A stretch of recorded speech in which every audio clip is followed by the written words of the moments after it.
Hi everyone, it's Sandra and I'm here with Gus, my kitchen worm bin, and I've just done a total fluff, and instead of just feeding him, I've decided to throw all the big bits to the left side of the bin here and actually prepare this bin for a migration. And I thought I'd take you along and just show you how I set up today's migration. But also at the end of the video, I will show you what the worms do with the migration that I've set up today. So stay right to the end and you can see what Gus's worms, do they behave and I'll move to this side, or do they fight me and stay in this beautiful vermicompost? I know in order to have a successful migration, I not only need to put some nice tasty food on this one end with the bigger chunk material, but I also need to keep the moisture up because this vermicompost is microbial rich and damp. So Gus's worms are going to be reluctant to move unless I can tempt them to something better.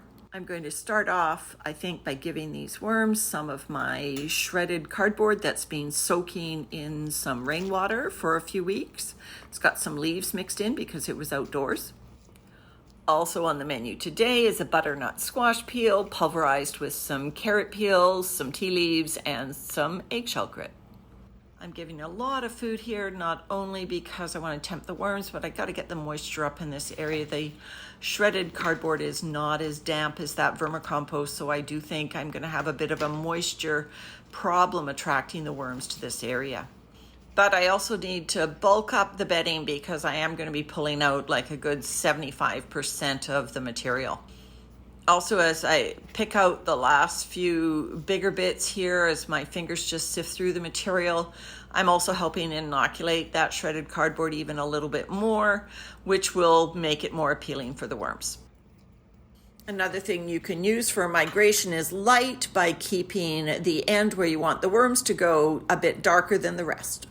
I'll just throw on this old paper bag that had a big hole in it anyway, cover it with the bubble wrap, and then I'm going to show you what happens just a couple weeks later. Sometimes a migration or a bait cup migration might be successful after only a week, but in this case, the vermicompost isn't that finished, so I think it's going to take Gus's worms at least a couple of weeks.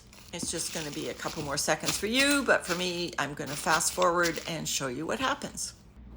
Hello again, it's been 3 weeks, so I'm just taking off the bubble wrap here and seeing how Gus's worms did with this latest migration.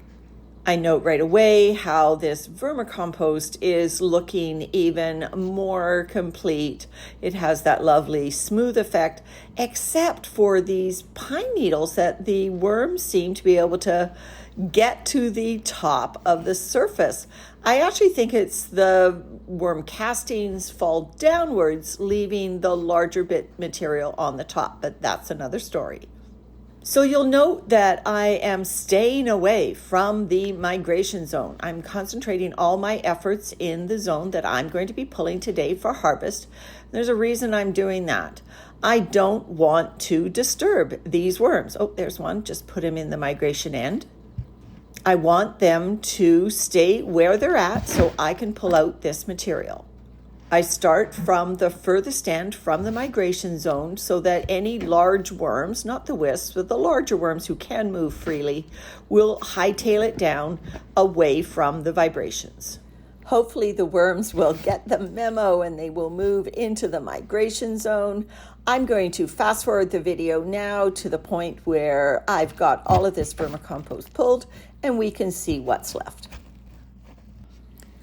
So I probably pulled out about 75% of the material. It looks less than that because I was starting to break up some compressed castings and they started falling into the rest of the bin. But what I'm going to do now is I'll just spread out this larger chunk material from the migration zone. You can see how hard and compressed this is. The worms were in here 3 weeks, chowing down on that butternut squash and carrot and tea leaf mix. And they pretty much stayed in this zone. I didn't find a lot of them in the remaining vermicompost. So I'm just going to spread it out and see how deep it is. Remember, I really put a lot of shredded cardboard in the migration zone because I knew I needed bulk in the bin and I wanted it to be inoculated, to be familiar with the worms. Familiarity is one of the things that my worm science videos keep reiterating. Worms don't like abrupt changes in their environment. And oh yeah, you can see how compressed it is there. Worms hiding near the bottom where, of course, it's most moist. And that's helping this avocado pit as well break up. And that's good. That's food for them. Now, they haven't been fed for 3 weeks. And although they would be perfectly fine if I just sat them like this to get used to being spread out in a thinner environment. The material isn't as deep. It's only about, I would say about an inch, maybe an inch and a half at tops. But you can see good moisture because there goes another avocado pit. So I think they would be fine, but I'm just going to fast forward here and show you a feeding, a lot more cardboard going in, just again to bulk up this bin because there are a number of worms in here and I don't think an inch of bedding is sufficient. And so I'm bulking them up with some nice, more yummy food, and then I'm just going to seal them up for the night and thank them for the nice harvest. And I'm going to show you what this gorgeous black gold looks like in just a second. I probably pulled out about 2.5 gallons in total of the vermicompost, and I just put it into one of my styrofoam totes. You can see, that the moisture in it is lovely. It's like light and fluffy, but still moist. Yes, there are observable bits of carbon, whether they be identifiable as little miniature leaf stems or, little flecks of that dried cardboard that were sitting around the edges. That doesn't matter because I know there are cocoons in here and I know there are worms in here.